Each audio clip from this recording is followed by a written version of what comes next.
तो दोस्तों एनएसडीएल ने अपने क्वार्टर टू के नंबर को डिस्क्लोज कर दिया है। तो चलिए देखते हैं क्या है क्वार्टर टू के नंबर्स के अंदर डाटा बेसिकली लाख्स में मैं आपको क्रोज बता रहा हूँ। तो देखिए पिछले क्वार्टर में कंपनी 312 करोड़ का रेवेन्यू जनरेट की थी ऑपरेशन के थ्रू, पिछले साल 356 करोड़ के आसपास, जबकि अभी देखें तो बढ़ के 400 करोड़ आपको जाता हुआ देखने को मिला। तो साल दर साल जाते हैं तो साल दर साल कंपनी के रेवेन्यू के अंदर एक अच्छी खासी तेजी आपको देखने को मिल रही है।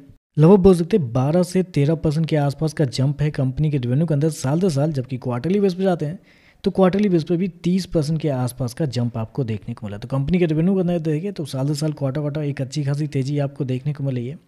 मैं बेसिकली सीडीएसएल के नंबर आ गए हैं तो उसके नंबर के साथ थोड़ा कंपेयर करके भी आपको बताता हूँ, थोड़ा ज़्यादा आसान होगा क्योंकि मार्केट में दो ही ऐसी कंपनी है, तो उसके नंबर के साथ कंपेयर करके थोड़ा आपको ज़्यादा क्लियर पता चलेगा कि किसके नंबर अच्छे आ रहे हैं किसके खराब आ रहे हैं। तो यहाँ आपने देखा होगा कि यहाँ 13% के आसपास का जंप आपको देखने को मिला है कंपनी के रेवेन्यू के अंदर साल दर साल, लेकिन सीडीएसएल के केस में था कि कंपनी के रेवेन्यू 1% गिरते हुए देखने को मिले। तो यहाँ पे देखें तो रेवेन्यू के मामले में आप कह सकते हैं एनएसडीएल के नंबर आपको बेहतर आपको देखने को मिल रहे हैं। चलिए खर्चे क्या है वो देखते हैं। तो देखिए पिछले क्वार्टर में 118 करोड़ खर्च की थी, पिछले साल 132 करोड़, अभी देखें तो कंपनी खर्चे 147 करोड़ आपको जाता हुआ देखने को मिला। तो खर्चे देखें तो खर्चे भी ठीक है, कंट्रोल में ही आपको देखने को मिल रहे हैं। चलिए कंपनी का प्रॉफिट क्या निकलता है वो देखते हैं। तो देखिए पिछले क्वार्टर में कंपनी लगभग 89 करोड़ के प्रॉफिट में थी, पिछले साल 96 करोड़ के आसपास, जबकि अभी देखें तो बढ़ के 110 करोड़ आपको जाता हुआ देखने को मिला। तो साल दर साल जाते हैं तो साल दर साल कंपनी के प्रॉफिट के अंदर एक अच्छी खासी तेजी आपको देखने को मिल रही है।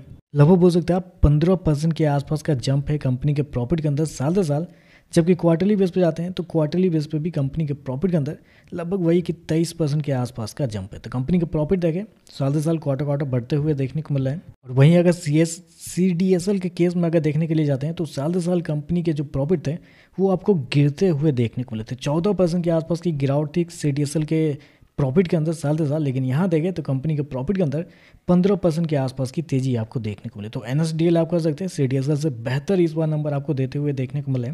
मार्जिन देख लेते हैं, मार्जिन क्या है।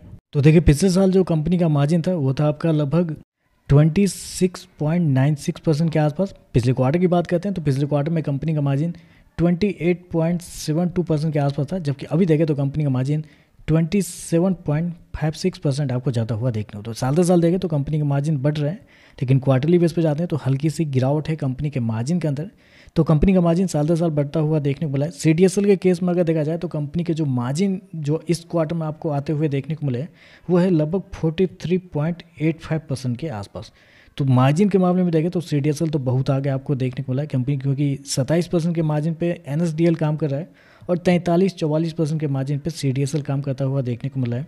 चलिए कंपनी के ईपीएस क्या है वो देखते हैं। तो देखिए पिछले क्वार्टर में कंपनी के ईपीएस 4.48 रुपये, पिछले साल 4.81 रुपये, अभी देखें तो 5.52 आपको जाता हुआ देखने को मिला। तो ओवरऑल देखा जाए तो नंबर तो अच्छे देखने को मिल रहे हैं एनएसडीएल की तरफ से। देखें तो हर एक चीज़ इस क्वार्टर में आपको बेहतर आपको देखने को मिले। रेवेन्यू साल दर साल क्वार्टर बढ़ा है, प्रॉफिट साल दर साल क्वार्टर बढ़ा है, मार्जिन भी साल दर साल बढ़ रहे हैं, क्वार्टर यूज पर हल्का सा गिरता हुआ देखने को मिला। ओवरऑल देखें तो नंबर अच्छे देखने को मिले।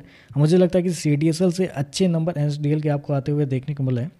तो बस वीडियो पसंद है, वीडियो पसंद आए तो लाइक कीजिएगा, साथ में साथ चैनल को सब्सक्राइब जो कीजिएगा। धन्यवाद।